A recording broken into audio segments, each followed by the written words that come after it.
Nama saya Miftola Melia Putri.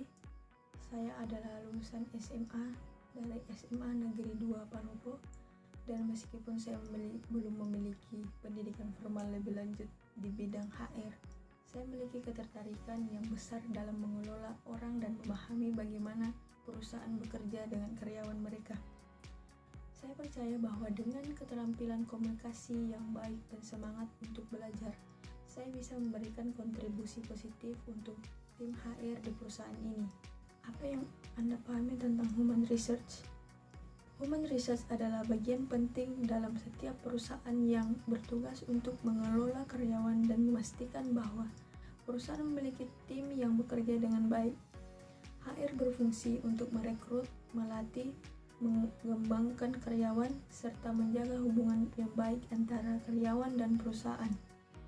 Selain itu, HR juga memastikan bahwa perusahaan mematuhi peraturan dan hukum ketenagakerjaan yang berlaku. 3. Apa saja wilayah kerja Human Research Management? Sebutkan 8 fungsi. Human Research Management memiliki banyak fungsi yang penting seperti 1. Seleksi dan rekrutmen, yang berfungsi untuk menarik dan memilih kandidat terbaik untuk posisi yang ada. 2. Pelatihan dan pengembangan, fungsinya memberikan kesempatan bagi karyawan untuk belajar dan berkembang. 3. Manajemen kinerja, fungsinya memantau kinerja karyawan untuk memastikan tujuan perusahaan tercapai. Yang keempat, kompensasi dan tunjangan, menyusun paket gaji dan manfaat untuk karyawan. Yang kelima, hubungan industrial, fungsinya menjaga hubungan yang baik antara perusahaan dan karyawan.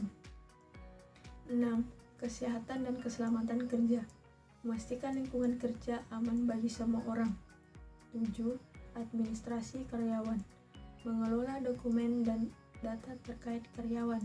Yang kedelapan, kepatuhan terhadap regulasi, fungsinya memastikan perusahaan mematuhi hukum ketenagakerjaan yang berlaku. Soal keempat, apa perbedaan konsep human research dan human capital?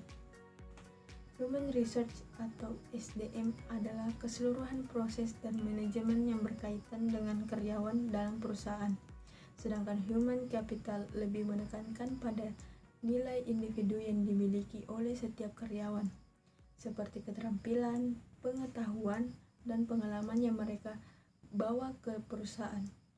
Oleh karena, dengan kata lain, human capital dianggap sebagai aset paling penting yang berkontribusi langsung pada kesuksesan perusahaan.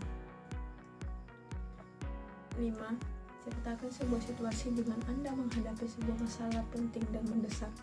Ceritakan bagaimana Anda menghadapi masalah tersebut hingga selesai. Saat saya bekerja paruh waktu di sebuah toko, ada situasi di mana kami kekurangan staf saat liburan, dan ada beberapa pelanggan yang tidak puas. Saya segera mengambil inisiatif untuk membantu rekan-rekan dan memberikan solusi untuk memenuhi kebutuhan pelanggan.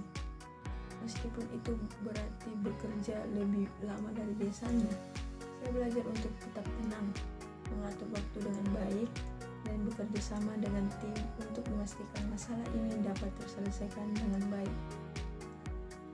6.